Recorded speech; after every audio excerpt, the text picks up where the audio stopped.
El siguiente podcast es un proyecto vinculado al programa PAPIME de la UNAM y producido por el Taller de Estudios sobre Medio Oriente de la Facultad de Ciencias Políticas y Sociales de la UNAM. Explorar los orígenes del Islam es una tarea fascinante y compleja. Una de las principales dificultades radica en los choques culturales que pueden exaltar la sensibilidad religiosa y el papel de la identidad, así como las múltiples interpretaciones de sus fuentes, como el Corán, lo cual ha llegado a generar fuertes controversias en el entorno internacional.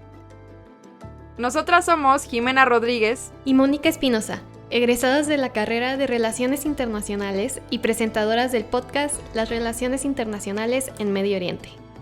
Les damos la bienvenida a nuestro tercer episodio, El surgimiento del Islam. ¡Comencemos! ¿Por qué el Islam resultó tan importante para comprender los procesos sociopolíticos en Medio Oriente? ¿Bajo qué condiciones sociales, políticas y económicas se dio el desarrollo del surgimiento del Islam? ¿Cuál fue el papel clave de Mahoma en este proceso histórico? ¿Y cómo se generan las primeras conquistas musulmanas?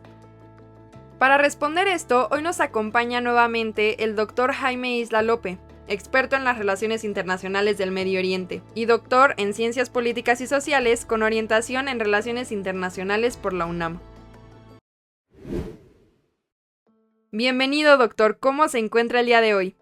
Muy bien, muchas gracias. Aquí ya estamos otra vez. Iniciemos con esta interesante conversación. ¿Por qué el Islam es tan importante para entender la dinámica regional en Medio Oriente? La verdad es que sí cabe preguntarse por qué estudiar el Islam en un curso de Relaciones Internacionales de Medio Oriente, ¿no? La respuesta más directa es que el Islam no ha sido históricamente solo una religión, sino que continúa siendo en la actualidad parte esencial de la identidad cultural, social y política de los pueblos que habitan en esta región, en el Medio Oriente, ¿no? Entonces, debe quedar claro que el Islam no solo es una religión, sino que representa parte medular de la vida y de la cultura de estos pueblos. En otras palabras, obviamente es una doctrina, pero también un sistema de poder y una forma de organización social más allá de lo religioso. Así pues, desde el punto de vista doctrinal, en la actualidad el Islam se refiere a la religión de todos aquellos que creen en el mensaje de salvación transmitido por Mahoma y que en la actualidad constituye alrededor de 1.500 millones en todo el mundo, o sea, el 20% de la población mundial. Bien, ahora desde el punto de vista de observar al Islam como pensamiento político y social, este es un sistema y toda una visión que sigue aún vigente en nuestros días, ¿no? En mayor medida, en mayor o menor medida, ¿no? En estos países musulmanes. Es decir, que sigue dictando, para bien o para mal, en estos países, más en unos y menos en otros, tanto el orden social como el orden jurídico, y muy importante como elemento influyente en la vida política de estos pueblos. De esta manera, sería muy difícil, por ejemplo, soslayar la importancia del Islam político en la realidad del Medio Oriente contemporáneo, ¿no? De ahí que conocer al Islam en sus diferentes sentidos sea esencial para entender pues, a una civilización que junto con otras pues, forma parte del legado histórico de la humanidad y que es parte integral de la realidad internacional contemporánea. Así, por todo lo anterior, afirmamos que no podemos entender la dinámica de la región si no profundizamos en lo que el Islam ha significado históricamente, así como su influencia actual en estas sociedades. Es decir, cómo surgió, cómo ha prevalecido en el tiempo y cómo sigue representando un papel preponderante en la vida de estos pueblos, ¿no? Por eso es que hoy vamos a hablar de este surgimiento histórico, ¿no? Del fenómeno islámico y de su sorprendente expansión inicial por toda la región. Ahora, ¿cuáles eran las condiciones sociales, económicas y políticas en la península arábiga que permitieron el surgimiento del Islam? Debemos partir mencionando que el Islam pues hizo su aparición en el siglo VII de nuestra era, ¿no? Fue entonces que bajo sus ideas y bajo sus fundamentos se generó la unificación de todo el conjunto de tribus que habitaban la península arábiga y que pues en muy poco tiempo su fuerza se desarrolló fuera de la misma península para conquistar inmensos territorios en Asia, en el norte de África y hasta llegaron como sabemos, hasta la península ibérica, ¿no? Pero antes de entrar a estos temas, ¿no? Es necesario conocer un poco el contexto socioeconómico que prevalecía en esta península antes del surgimiento del Islam, ya que esto va a condicionar en muchos sentidos la evolución posterior de las sociedades musulmanas. En el siglo VII, la región conocida como Hiyaz, ¿no? Que es el altiplano desértico que corre a todo lo largo de la costa occidental de la península, frente al Mar Rojo, será el escenario del nacimiento del Islam. La población que allí habitaba era mayoritariamente pagana, ¿no?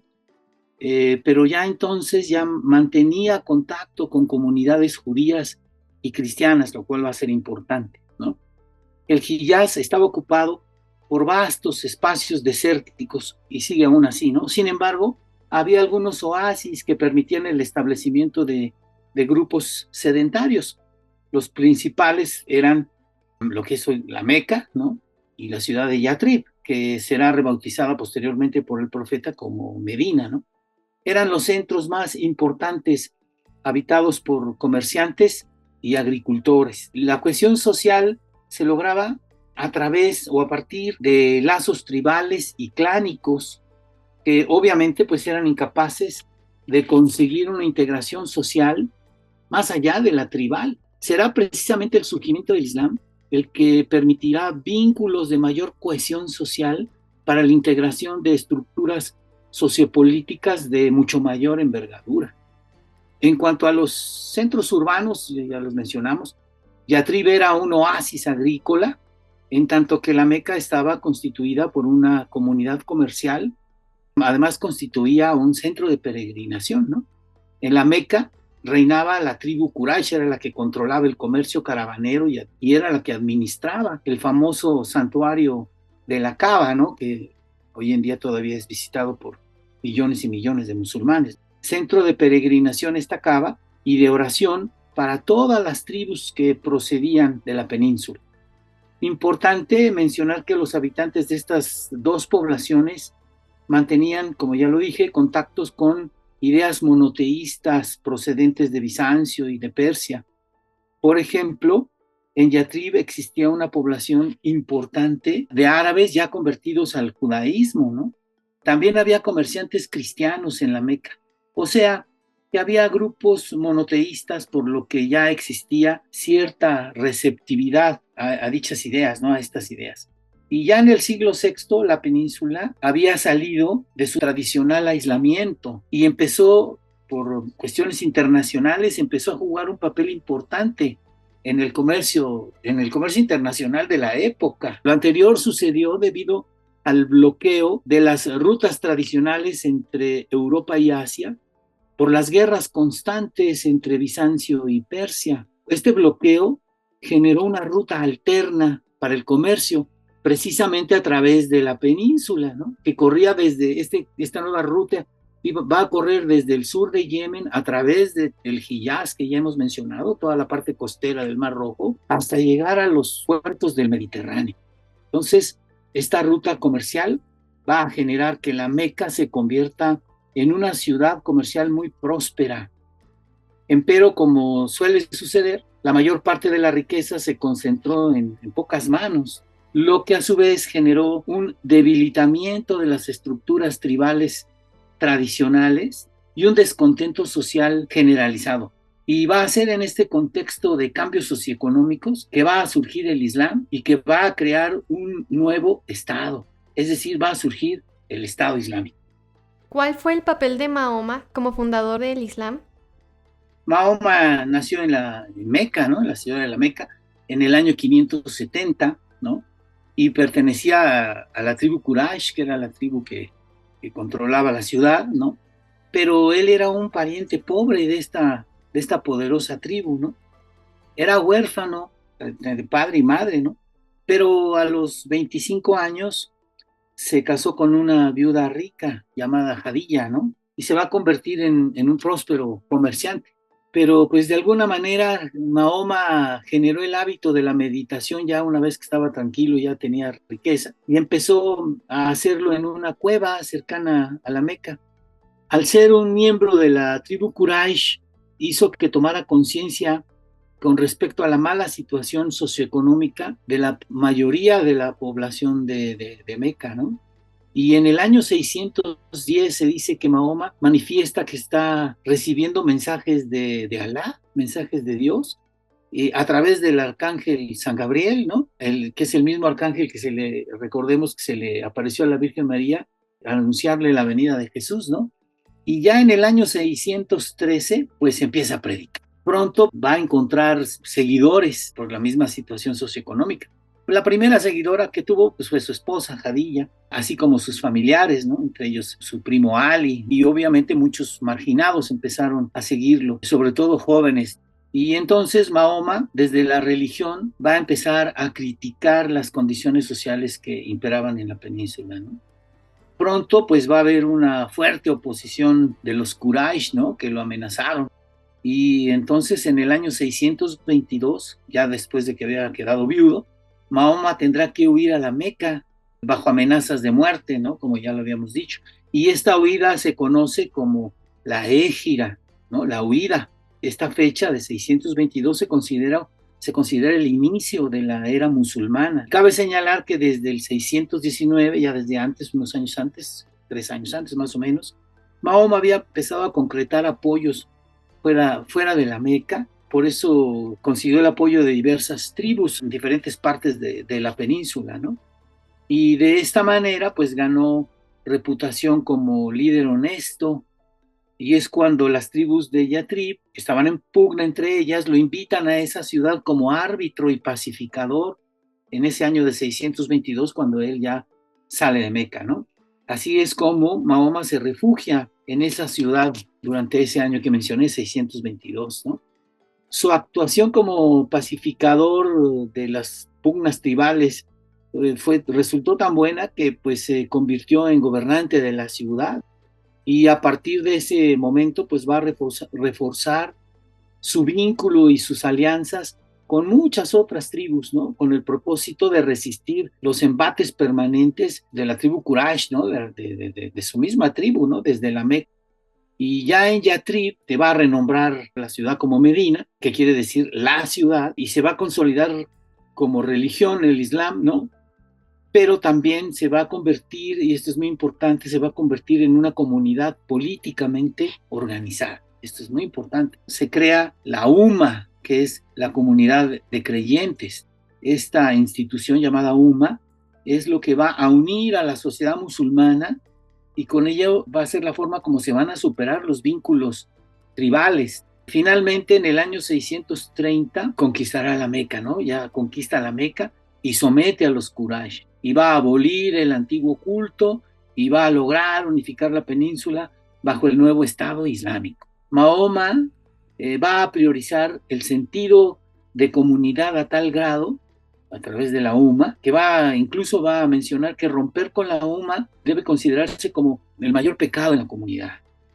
De esta manera, pues Mahoma funda una nueva fe y un Estado poderoso en la tierra, ¿no? Como mencionamos, se impuso en toda la península arábiga mediante la sustitución de los lazos de sangre, vínculos clánicos y tribales, por los lazos de hermandad dentro del Islam, ¿no? A través de la UMA. Y desde el punto de vista religioso, las principales aportaciones del Islam serán su incorporación a la tradición profética, ¿no? A la tradición profética del judaísmo y del cristianismo, pero sobre todo su dimensión monoteísta. Lo que todas estas dos cuestiones, ¿no? La profética y la dimensión monoteísta, va a incorporar al Islam a la tradición judeocristiana a partir de los textos de ambas religiones, ¿no? Tanto el Torá, el Viejo Testamento, como el Nuevo Testamento, ¿no? Del cristianismo. Entonces Mahoma será considerado por el Islam como el último de los profetas dentro de esta tradición, ¿no? Judeocristiana. Y desde el punto de vista político, yo considero que la gran aportación de Mahoma pues fue precisamente crear un Estado a partir de la UMA, ¿no? De la comunidad de creyentes, que pues rebasará la organización tribal, como ya lo dije, y que servirá como modelo de legitimación para futuros grandes imperios, como primero fue el Omeya, luego el Abbasí, y el último que fue un gran imperio pues fue el Imperio Otomano, ¿no? Y todavía hay estados en la actualidad que pues se basan en esta legitimación del modelo islámico. Así pues, Mahoma, además de ser considerado el último de los profetas, fue líder político, juez máximo, el comandante militar y el árbitro social, ¿no? De este estado fundado en Medina, que ya había logrado unificar a la península, ¿no? Y que así lo hizo hasta su muerte. Con su muerte, pues obviamente se va a generar una gran confusión, y yo considero que fue una de las peores crisis existenciales del Islam, ¿no? Por el problema de la sucesión, ¿no? Muchas tribus ya habían pensado que una vez muerto Mahoma, pues ya no tenía sentido seguir. Sin embargo, los más allegados, sus principales seguidores, como solución crearon la institución califal, ¿no? El califato, dentro del marco de este consejo formado por sus seguidores más cercanos a Mahoma. Y el califato pues va a significar que el sucesor, y este sucesor tendrá todas las cualidades del profeta, ¿no? La de ser, como dije, ser líder político, juez, comandante militar, árbitro y líder religioso, pero no la de ser profeta. La profecía se cierra con Mahoma. Y de ahí van a surgir los primeros califas, que van a ser Abu Bakr, Omar, Osman y Ali, ¿no? Que también los conocemos como los llamados califas ortodoxos, ¿no? El califato ortodoxo. Finalmente, ¿cómo se generan las primeras conquistas musulmanas? De manera sintetizada, diremos que durante este califato ortodoxo, ¿no? El de los 4 califas que ya mencionamos, Abu Bakr, Omar, Osman y Ali, van estos califas, estos sucesores, van a extender las fronteras del Islam mucho más allá de los confines de la península arábiga, ¿no? Mahoma nada más consiguió unificar la península, pero durante este califato ortodoxo se van a expandir estas conquistas, estos territorios y el Islam, ¿no? En realidad, pues conquistaron enormes territorios que incluyeron la totalidad del imperio persa sasánida, y gran parte del imperio, de lo que era el imperio bizantino de la época, ¿no? Y en gran parte, pues este éxito se debió al agotamiento de ambos imperios, ¿no? Debido a sus largas y a sus incontables guerras durante todo el siglo anterior, y a que desde hacía tiempo afrontaban graves dificultades internas. En efecto, los enfrentamientos entre ellos mismos se financiaban a través de imponer graves cargas fiscales a sus poblaciones, ¿no? Lo que va a generar deslealtad por parte en sus provincias, ¿no? Y van a generarse tendencias separatistas por parte de sus súbditos, lo cual va a ser aprovechado de manera extraordinaria por los ejércitos islámicos, ¿no? Por los ejércitos árabes.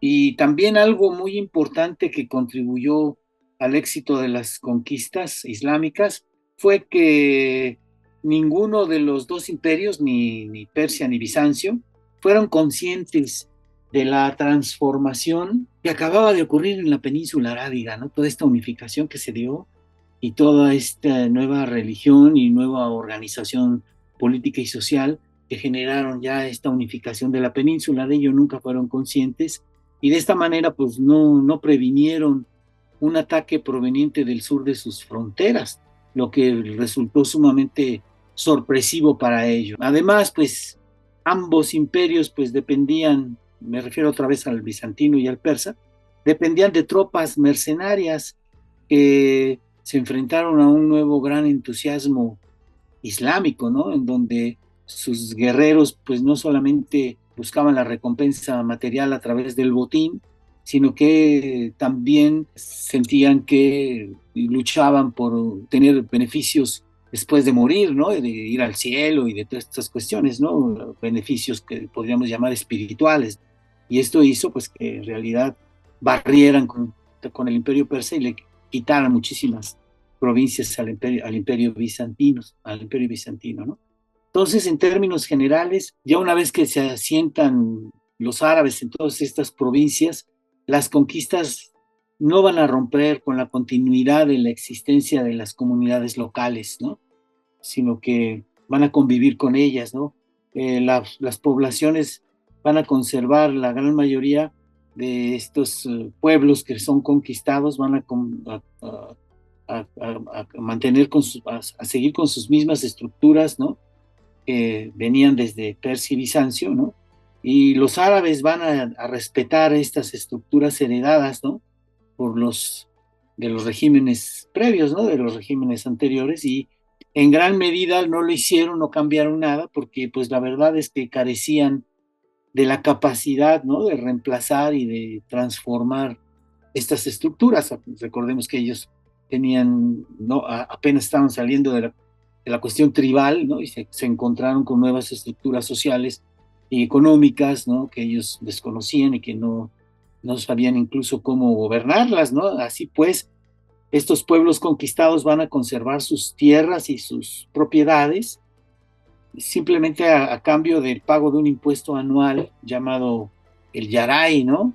Que va a asegurar un ingreso estable y suficiente, y más que suficiente para los conquistadores, ¿no?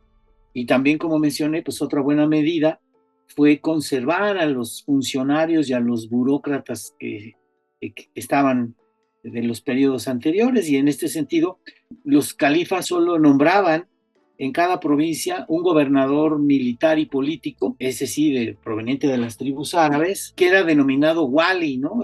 Sin embargo, la gran expansión territorial pues empezó a generar inmensas riquezas entre los árabes, entre las tribus árabes, que empezaron a alentar también a su vez ambiciones por parte de los diferentes grupos que pertenecían a las tribus y a los clanes árabes, ¿no? Y esto va también a dar inicio a la corrupción y va a dar inicio a infidelidades, deslealtades, ¿no? Por parte de los gobernadores, de los walis hacia el califa. Al tercer califa, Usman, es al que se le va a ocurrir la idea de sustituir a los gobernadores militares que había en las diferentes provincias ya del imperio con sus parientes más cercanos. Esto pues obviamente de inmediato fue acusado de nepotismo, y bueno, iba a desatar una gran oposición hacia este califa, hasta que finalmente va a ser asesinado, ¿no? Va a estar rezando en una mezquita y lo van a apuñalar, ¿no? Y va a morir Osman. Va a ser este acontecimiento, es el que podemos reconocer, ¿no? Como el origen de lo que va a ser la fitna, ¿no? O sea, las primeras divisiones políticas y religiosas dentro del Islam. Doctor, muchas gracias por permitirnos tener esta conversación y también por expandir nuestro panorama sobre el desarrollo y construcción de la religión. No, gracias a ustedes, hasta luego. También muchas gracias al público que nos escucha, no sin antes invitarles a seguir las redes del Taller de Estudios sobre Medio Oriente y, por supuesto, continuar escuchando las discusiones en nuestros próximos episodios, donde continuaremos siguiendo esta línea del tiempo. Totalmente de acuerdo. En nuestro cuarto episodio hablaremos sobre el sunismo y el chiismo, una división que partió el futuro de la umma. Les enviamos un fuerte abrazo y nos vemos a la próxima.